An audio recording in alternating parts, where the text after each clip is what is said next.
ಗುರು Kammanahalli RS Palya Corporation Bank straight ಆಗಿ ಹೋಗ್ತಾ ಇದ್ರೆ ನಿಮ್ಗೆ ಸ್ವಲ್ಪ ಮುಂದೆ ಹೋದ್ರೆ left hand side Food Star ಒಂದು ಹೋಟೆಲ್ ಬರುತ್ತೆ. ಅದು ಪಕ್ಕದಲ್ಲೇ ನಿಮ್ಗೆ ಅನ್ನ ಅವರು ತಟ್ಟೆ ಇಡ್ಲಿ ಅಂತ ಬನ್ನಿ ಹೋಗಿ ಇವಾಗ ಟೇಸ್ಟ್ ಮಾಡಿ ನೋಡೋಣ. ನಾನು ಹೋಗಿದ್ಮೇಲೆ ಬಿಸಿ ಬಿಸಿ ತಟ್ಟೆ ಇಡ್ಲಿ ಬಂದು 2 ಅಫೋರ್ಡಬಲ್ ಪ್ರೈಸ್ ನಲ್ಲಿ ಜಸ್ಟ್ 30 ರೂಪೀಸ್ ಕೊಡ್ತಾ ಇದ್ದಾರೆ.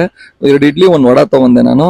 ನಾನಂತೂ ತಿಂದು ನೋಡಿದೆ, ನನಗಂತೂ ಟೇಸ್ಟ್ ತುಂಬಾ ಚೆನ್ನಾಗಿದೆ. ಇವ್ರು ಯಾರಿಗೆ ನನಗೆ ಗೊತ್ತಾಗಿಲ್ಲ ಅಂದ್ರೆ ಸ್ಕ್ರೀನ್ ಮೇಲೆ ನಂಬರ್ ಆಗಿರ್ತೀನಿ, ಆ ನಂಬರ್ಗೆ ಕಾಲ್ ಮಾಡ್ಕೊಳ್ಳಿ. 2 ಇಡ್ಲಿ ತಗೊಂಡೆ, 1 ವಡಾ. 2 ಇಡ್ಲಿ ನಿಮ್ಗೆ ಅಫೋರ್ಡಬಲ್ ಪ್ರೈಸ್ ನಲ್ಲಿ 30 ರೂಪೀಸ್ ತಟ್ಟೆ ಇಡ್ಲಿ ಎಲ್ಲಿ ಸಿಗಲ್ಲ. ಇಲ್ಲಿ ತಗೊಂಡೆ ನಾನು. ಟೇಸ್ಟ್ ಅಂತೂ ತುಂಬಾ ಚೆನ್ನಾಗಿದೆ.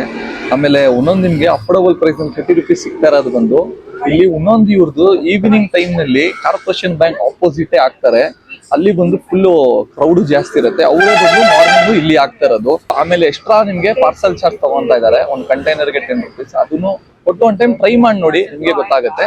ಚೆನ್ನಾಗಿದೆ. ಬೆಸ್ಟ್. ಬೆಳಗ್ಗೆ ನಾಷ್ಟ ತಿನ್ಬೇಕಂದ್ರೆ RS ಪಳ್ಳಿನಲ್ಲಿ ನನ್ನ ಪ್ರಕಾರ ಇದು ಒಳ್ಳೆ ಸ್ಪಾಟ್ ಇದೆ. ಹೋಗಿ ಒಂದು ಟೈಮ್ ಟ್ರೈ ಮಾಡಿ. ಇದೇ ತರ ಹೆಚ್ಚಿನ ವಿಡಿಯೋಗಾಗಿ ಸದಾಮ್ ಶೇರ್ ಮಾಡಿ, ಫಾಲೋ ಮಾಡಿ ಗುರು.